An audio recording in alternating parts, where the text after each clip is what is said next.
Hi everyone, this is a tutorial to show you how to work two-colour brioche. So I would recommend that you watch first of all my tutorial for working one-colour brioche. So I think that's quite a good place to start as far as brioche goes. Single-colour brioche is slightly more straightforward than two-colour brioche. So if you haven't looked at that tutorial already, I do recommend that you check it out. So this is two-colour brioche. I'm going to be referring to these colours as colour 1 and colour 2. I'm starting with colour 1. I've just worked 3 stitches as normal knits. That's my I-cord edge. That's not related to the brioche pattern. So the first row of 4 to work two-colour brioche is the same as if you were working one-colour brioche. So you're working a slip one with yarn in front and then a brioche knit.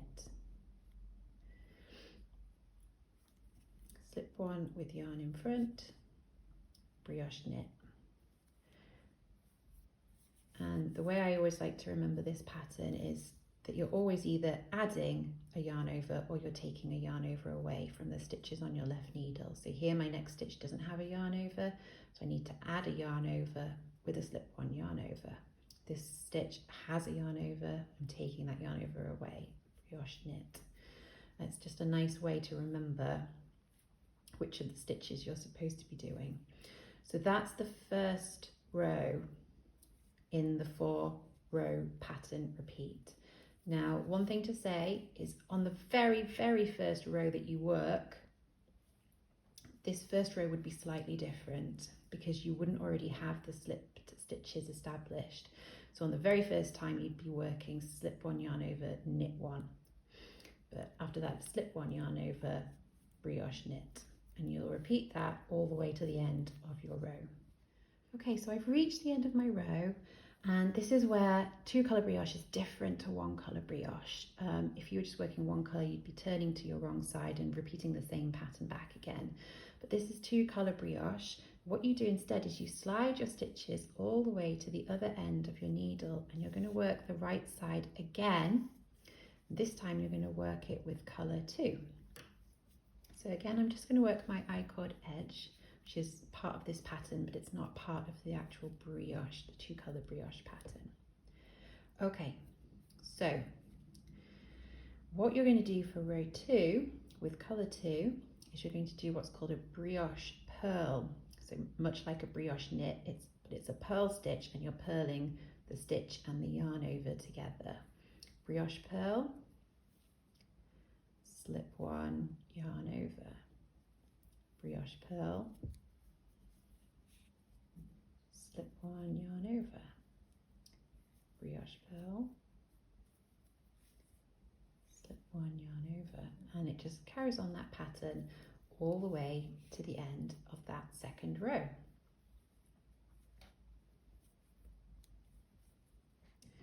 Okay, so I've worked to the end of that right side row. That's the second right side row that I've worked. Now I'm going to turn to the wrong side, and we're going to be working 2 wrong side rows. So we're going to go, first of all, work a wrong side row with colour 1. That'll be the yarn that's underneath, because that was the one we worked the first right side row with. And then we'll come back to the start of this wrong side row and work another wrong side row with colour 2. So you want colour 1 first. As I said, that will be the one that's below, because you worked with that one first on the right side rows. So I've got an I-cord edge here, so I'm just going to slip those first 3 stitches. I've got a yarn over to drop, so I'm just going to do those bits, and then I'm ready to start the brioche pattern.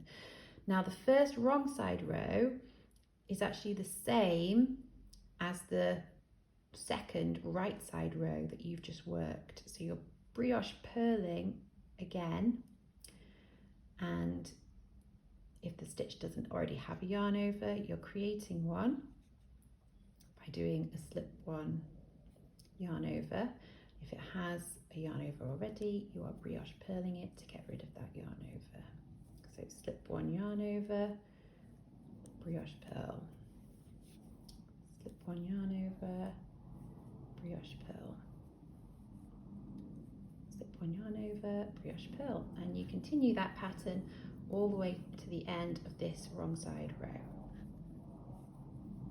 Okay, so I've worked to the end of that wrong side row, and I'm going to slide my stitches back to the other end of my needles to work another wrong side row, this time with colour 2. This is the final row of the 4-row repeat that's needed for 2 colour brioche, and this time instead of brioche purling you're back to brioche knitting again. So it's going to be a brioche knit, slip 1 yarn over, brioche knit, slip 1 yarn over, brioche knit, slip 1 yarn over. Repeat that all the way to the end of this wrong side row, and then you turn back to the right side row again. Okay, I've reached the end of my wrong side row, I've turned back to the right side row, and I'm ready to repeat that 4-row pattern again. So I'd start with colour 1, and I'd be working a right side row with slip 1 yarn overs and brioche knits. Then I work another right side row with colour 2, but this time I'm brioche purling and slipping 1 with yarn overs. Once I've worked 2 right side rows, I'm turning to the wrong side with colour 1 and brioche purling with slip 1 yarn overs, and then with colour 2, another wrong side row, brioche knitting and slip 1 yarn overs. Okay, and that's 2 colour brioche.